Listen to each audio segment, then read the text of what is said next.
हार्दिक स्वागत। सादर करीत आहोत आजच्या काही ठळक घडामोडी।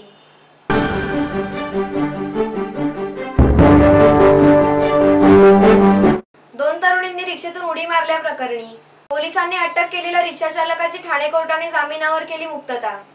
शहरातील अनधिकृत मोबाईल टॉवर्सला राज्य सरकारने दिले अभय। ठाणे महानगरपालिकेच्या राष्ट्रीय फेरीवाला धोरणास फेरीवाल्यांचा मिळत आहे अल्प प्रतिसाद। शहरातील पोलीस वसाहतींच्या दुरुस्तीचा मार्ग अखेर मोकळा। कोपरीतील व्यापाऱ्यांनी पुकारलेला बंद हा एक राजकीय षडयंत्र असल्याचा काँग्रेस नगरसेविका मालती पाटील यांचा आरोप।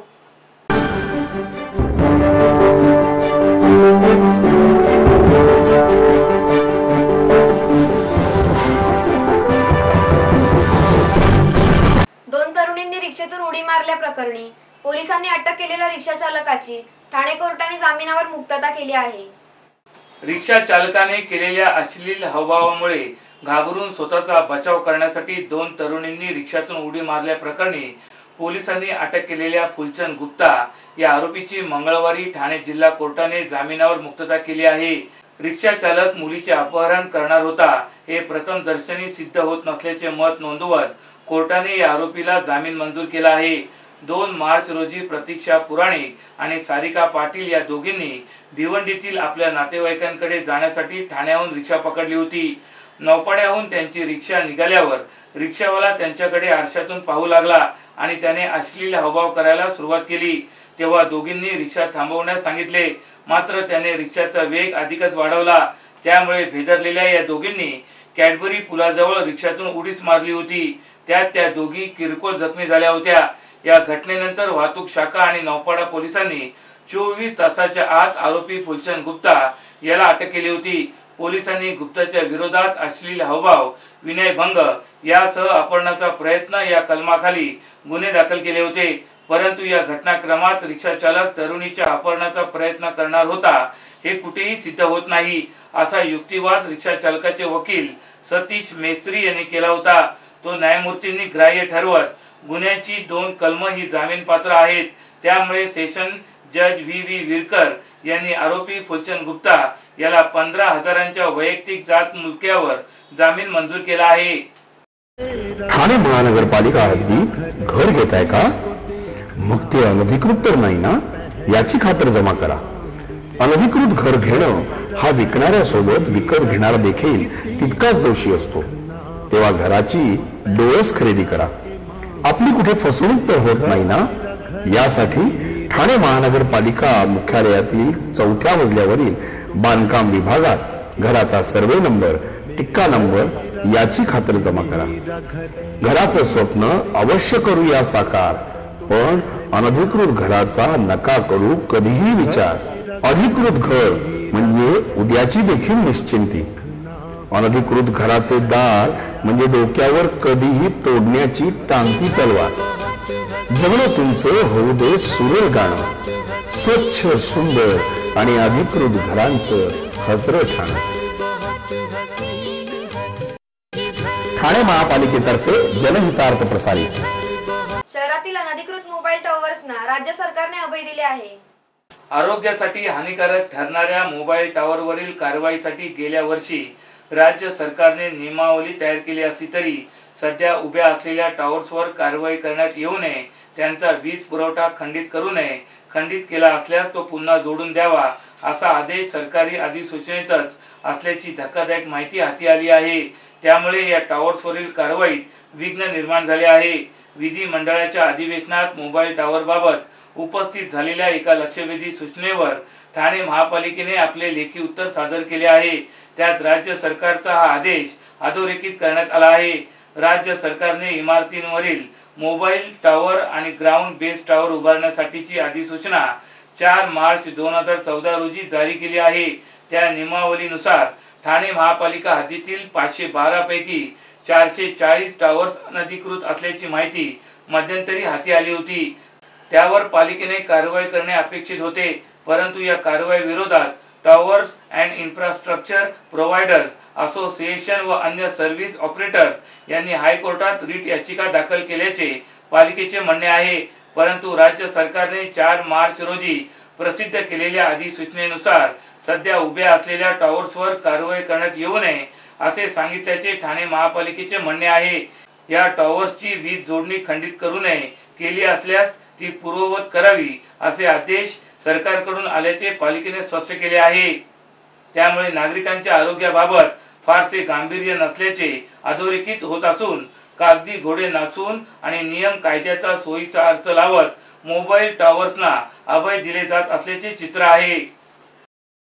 बघता बघता मुलं मोठी होतात आणि त्याच बरोबर मोठी होतात त्यांची स्वप्न।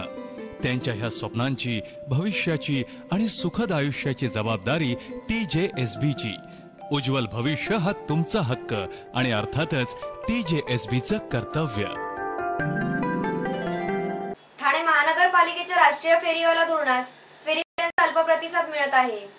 फेरीवाला धोरणाची अंमलबजावणी करण्यासाठी ठाणे महापालिकेने जून 2014 पासून शहरातील फेरीवाल्यांची नोंदणी करण्यास सुरुवात केली आहे।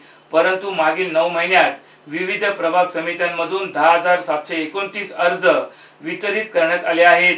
7,817 फेरीवाल्यांनी महापालिकेकडे नोंदणी केली आहे।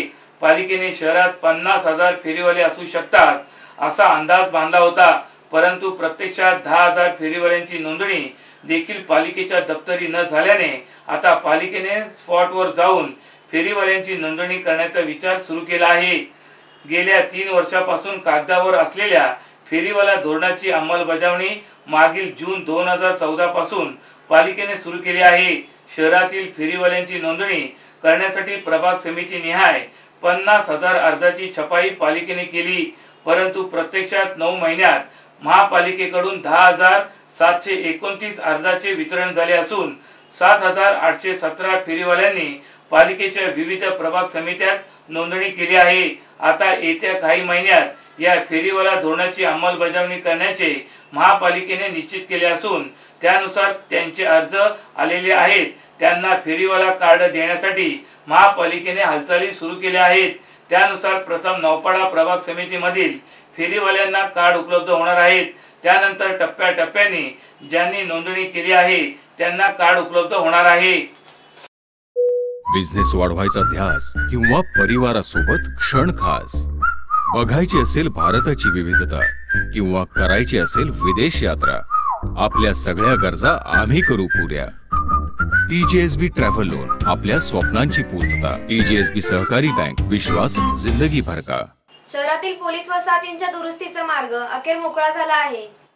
ठाण्यातील पोलीस वसाहतीच्या दुरुस्तीसाठी मंजूर झालेला 9 कोटी रुपयांचा निधी शेवटच्या क्षणी गृह विभागाकडून सार्वजनिक बांधकाम विभागाकडे वर्ग करून घेण्यात ठाण्याचे आमदार संजय केळकर यांना यश आले आहे।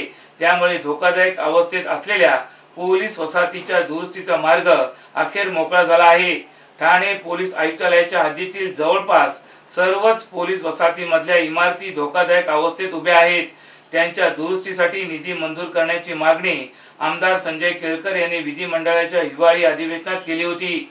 त्यानुसार या दुरुस्तीच्या कामासाठी 9 कोटी रुपयांचा निधी मंजूर झाला होता। मात्र हा निधी सार्वजनिक बांधकाम विभागाऐवजी गृह खात्याकडे वर्ग करण्यात आला। 31 मार्च पूर्वीचे 9 कोटी रुपये बांधकाम विभागाकडे न आल्यास पोलीस वसाहतींची दुरुस्ती रखडण्याची दाट शक्यता निर्माण झाली होती। ही बाब ठाण्याचे सहपोलीस आयुक्त VV लक्ष्मीनारायण यांनी संजय केळकर यांच्या निदर्शनास आणून दिल्यानंतर हा निधी PWD कडे वर्ग करण्यासाठी गेले 8 दिवस संजय केळकर मंत्रालयात पाठपुरावा करत होते। गृह विभागाचे सचिव KP बक्षी यांना वस्तुस्थिती सांगितल्यानंतर त्यांनी आर्थिक वर्षाच्या शेवटच्या दिवशी म्हणजे 31 डिसेंबर रोजी हे 9 कोटी रुपये गृह विभागाकडून PWD कडे वर्ग केल्याची माहिती केळकर यांनी दिली। या कामासाठीचे टेंडर PWD ने यापूर्वीच काढले आहे। त्यामुळे पावसाळ्यापूर्वी या धोकादायक इमारतींची दुरुस्ती मार्गी लागेल असा विश्वास केळकर यांनी व्यक्त केला आहे। महिलांच्या न्याय हक्कासाठी लढणाऱ्या नारी शक्ती ब्रिगेडमध्ये सहभागी व्हा आणि आपले हक्क मिळवा। महिलांवरील अन्यायाविरोधात लढणारी एकमेव संघटना नारी शक्ती ब्रिगेड। नारी शक्ती ब्रिगेड राष्ट्रीय अध्यक्षा निर्मला पाल। सभासद नोंदणी सुरू आहे। संपर्क 9321712916। कोपरीतील व्यापाऱ्यांनी पुकारलेला बंद हा एक राजकीय षडयंत्र असल्याचा नगरसेविका मालती पाटील यांनी आरोप केला आहे। हनुमान जयंतीची वर्गणीसाठी धमकावल्याची तक्रार करणाऱ्या व्यापाऱ्यांविरोधात मंगळवारी शेकडो व्यापाऱ्यांनी रस्त्यावर उतरून बंदसाठी आमची दिशाभूल केल्याचा आरोप केला। तसेच काँग्रेस नगरसेविका मालती पाटील यांच्या पतीविरोधात दाखल केलेला गुन्हा बदनामीचे राजकीय षडयंत्र असल्याचे सांगितले। यावेळी काँग्रेसच्या सर्व नगरसेवकांनीही असे खोटे नाटे प्रकार खपून घेतले जाणार नसल्याचे बजावले। ठाणे पूर्वेकडील कोपरी येथील गावदेवी मंदिरात शेकडो कोपरीवासीय आणि व्यापारी व काँग्रेस नगरसेवक उपस्थित होते। नगरसेविका मालती पाटील यांचे पती रमाकांत पाटील यांच्या विरुद्ध राजकीय द्वेषाने प्रेरित होऊन वर्गणीचा गुन्हा दाखल केला होता। याचा निषेध करण्यासाठी व्यापाऱ्यांना फोन करून बंद पाळण्यात आला होता, असा आरोप व्यापाऱ्यांनी केला। यावेळी नगरसेवक नारायण पवार, मनोज शिंदे, विक्रांत चव्हाण, मालती पाटील यांच्यासह विविध व्यापारी संघटनांचे प्रतिनिधी उपस्थित होते।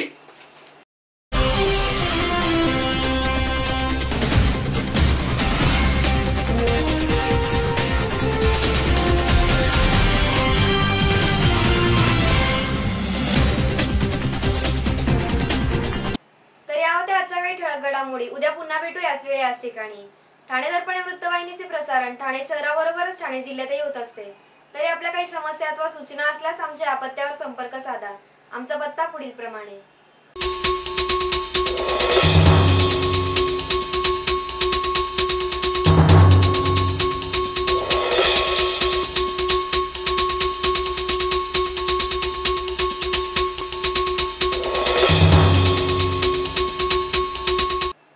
धन्यवाद।